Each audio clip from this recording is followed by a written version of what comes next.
बहुत समय पहले की बात है। यूरोप महाद्वीप के जर्मनी देश में एक पति और पत्नी रहा करते थे। दोनों का एक दूसरे के सिवा कोई नहीं था। विवाह के कई वर्षों उपरांत भी उनकी कोई संतान नहीं हुई। समय इसी प्रकार से गुजर रहा था कि अचानक एक दिन स्त्री को अपनी कोख में संतान की अनुभूति हुई और गर्भ अवस्था के दौरान उसको कुछ इस प्रकार महसूस हुआ कि उसको रेपेंजल नामक साग खाना चाहिए। आसपास यह साग कहीं भी उपलब्ध नहीं था। पति पत्नी एक जादूगरनी के बगीचे के समीप ही रहते थे।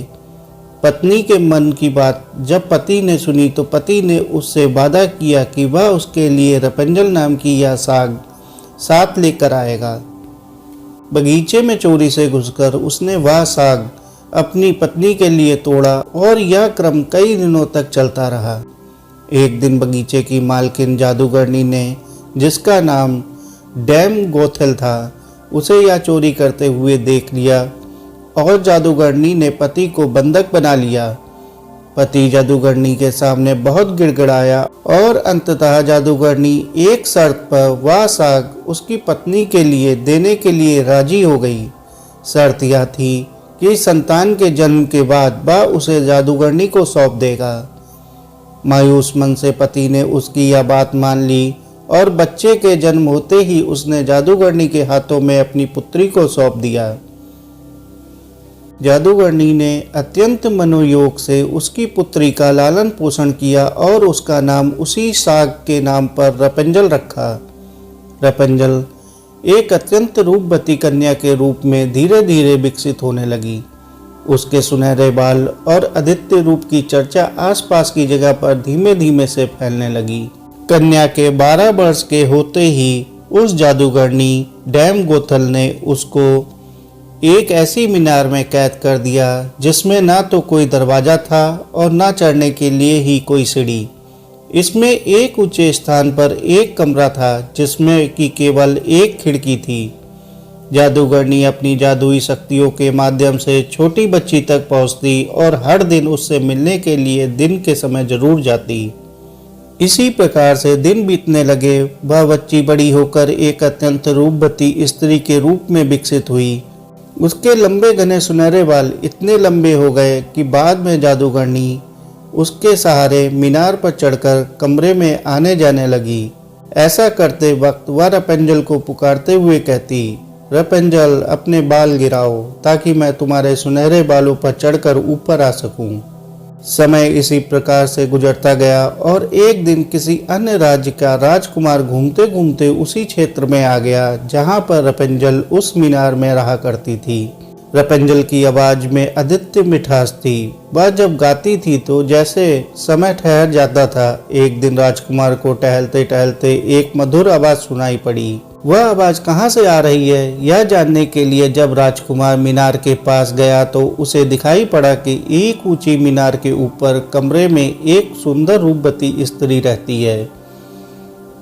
उसकी इस मीठी आवाज को सुनकर राजकुमार उसकी तरफ अत्यंत आकर्षित हुआ और वह अपनी उत्सुकता पर काबू नहीं रख सका। उसने मन में ठान ली कि वह इस बंद मीनार में रहने वाली स्त्री जिसकी आवाज इतनी मधुर है के विषय में जानकर ही रहेगा।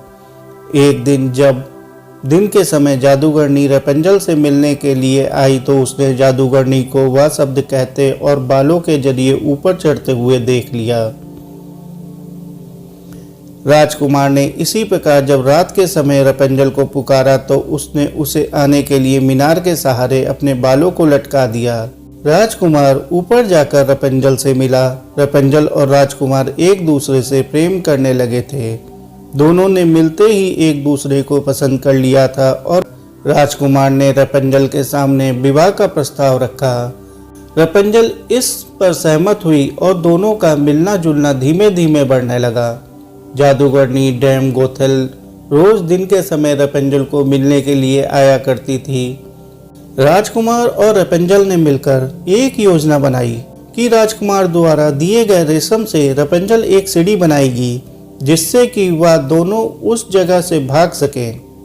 रेपेंजल की मूर्खता के कारण जादूगरनी डैम गोथल को राजकुमार के रेपेंजल के पास आने और उसके गर्भवती हो जाने का पता चल गया। जादूगरनी डैम गोथल ने रेपेंजल को मीनार से बाहर निकाल दिया और जंगली जानवरों के बीच से जंगल में बिचरने को अकेला छोड़ दिया और वह स्वयं उस मीनार के कमरे में जाकर छुप गई। राजकुमार के चढ़ने के लिए उसने रेपेंजल के बालों को काटकर उन्हें मीनार से बाहर लटका दिया ताकि राजकुमार ऊपर चढ़ सके और उसे कोई शक न हो। जब राजकुमार रेपेंजल से मिलने के लिए उस रात आया तो रेपेंजल की जगह जादूगरनी को पाकर वह भयभीत हो गया और मीनार से कूद पड़ा, जिससे कि नीचे पड़े कांटों से उसकी आंखों की रोशनी चली गई। जब राजकुमार नीचे गिरने लगा तो उसके हाथ में रेपेंजल के कटे हुए बाल आ गए और रेपेंजल की लंबी बालों की लट राजकुमार के साथ ही नीचे आ गिरी। नीचे उतर पाने का कोई अन्य तरीका न होने के कारण जादूगरनी डैम गोथल उस मीनार में फंस गई और अंततः मृत्यु को प्राप्त हुई। उसकी आंखों और अपनी प्रेमिका को खो देने के बाद राजकुमार निराश होकर अंधा होकर जगह जगह भटकने लगा। कई महीनों तक इस प्रकार भटकने के पश्चात वह उस क्षेत्र में जा पहुंचा जहां रेपेंजल बस चुकी थी। उधर रेपेंजल ने जुड़वा बच्चों को जन्म दिया, जिनमें एक बेटी और एक बेटा हुआ। इसी तरह कुछ समय तक एक दूसरे के बिछोह में रहने के बाद अंततः दोनों उसी राज्य में एक स्थान पर मिले और उनके मिलन से चमत्कार स्वरूप राजकुमार की दृष्टि वापस आ गई और रेपेंजल के लंबे सुनहरे बाल उसको वापस मिल गए और दोनों हंसी खुशी अपना जीवन साथ बिताने लगे। दोस्तों, इस कहानी से हमें यह शिक्षा मिलती है कि बुरे का अंत बुरा ही होता है और विश्वास के सहारे एक दिन दुनिया में सब कुछ पाया जा सकता है। जिस तरह जादूगरनी गलत नियत से रेपेंजल को इतने साल कैद में रखती है, एक दिन उसे इसका दंड मिला और वह मारी गई। रेपेंजल ने बचपन से उम्मीद लगाई हुई थी कि उसे एक दिन कोई बचाने आएगा, उसकी खुशहाली भरी जिंदगी होगी। एक दिन उसके इस विश्वास को भगवान ने पूरा कर दिया।